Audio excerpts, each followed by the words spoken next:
Starting at the side or the kitchen door here again. Right over here is some aloe vera. Feel free to use it. These are Moses in a cradle. These kind of purplish plants, and they're around the house. Obviously, you don't eat those. And so you go around here. This is where you park out here. That's the view. It's the neighborhood view. And up above, there's actually a small peekaboo view to the ocean. Here's the porch, and we have some lemongrass here. Feel free to use it to make teas or whatever. Down here we have our banana patch, and I think there's actually some bananas that I need to pull off here pretty soon. Like I said, usually we don't allow guests to use the fruit here, but there's a few things that you can help yourself to. I'm growing some, this is wild cabbage. It's not kale. This is what started all the Brussels sprouts and cabbage and kale and all that. That's the ancestor to all of it. Please don't eat it yet. It's just now starting to grow. It's plantain starting here, and there's a papaya in there that's growing. Here's a pomegranate tree. Feel free to have any of these pomegranates. You know, they're not too sweet, but feel free. These are pigeon peas. So I harvest those to eat. And this is a cocoa plum. They're edible. You can eat them. I don't see any on there. Wait till they're really almost black and soft. And they're like size of a large grape. You got these are some small Christmas tree palms. I got a few fig trees. There's a small one, it's hard to see. Here's a big one. It's just, I think they're starting to put on its first fig. So it's up there, and this is a fig tree. There's another small one here, and here's more figs. And this is one that I grew from seed, and it does really well, and I've named it STX Purple. All right, so right over here by the shed, more lemongrass. This is Mexican mint or Cuban oregano, whatever. You can use this. It's edible. It's really strong tasting, like oregano, and you can chop it in salads. But if you do cook with it, that taste really goes away quick, so you have to use a lot more. You got some very sad looking pineapples. I don't know if they'll be here when you see this video or when you come visit. This is St. Croix agave. It's an endangered species on the island. This is another agave. I mean aloe vera. Feel free to use it. There's more in the back. That's a small neem tree. This is a Jamaican cherry. If you see any cherries on this, the little berries, they're like yellow, and the really good ones are red.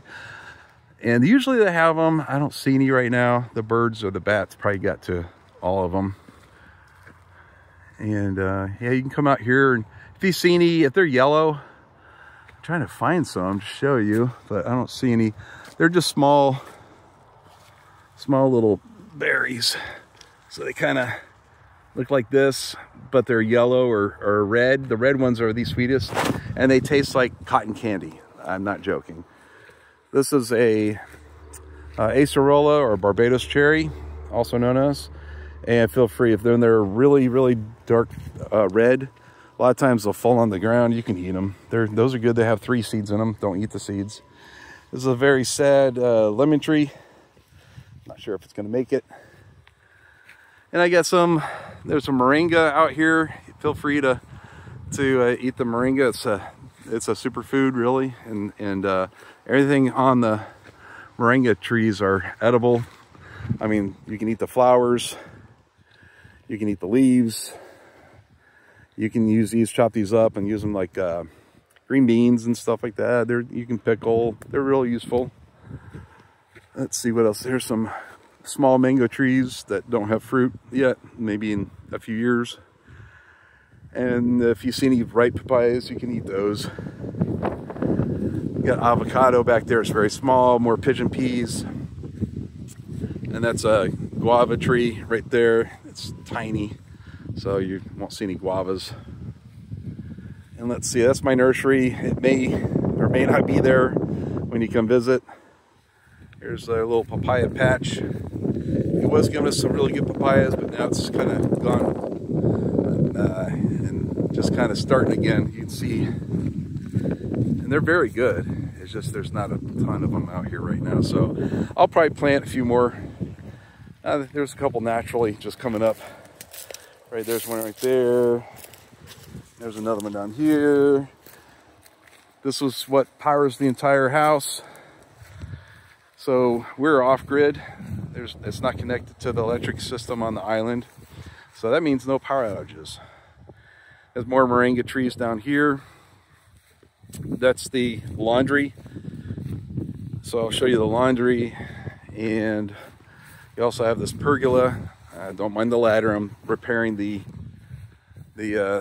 reeds and stuff, the shading on it. So we'll be changing some of this stuff out as we go. This is a generator house. Don't worry about that. And in the laundry room, that's off limits. That's where all the solar equipment is. You have a washer and a dryer. It's a propane dryer. So when you do use the dryer, just make sure that this is on. It's on right now, but just if it doesn't get hot, that's probably why, or it's out, and let me know and I'll change it out for you. But I usually check it before guests arrive.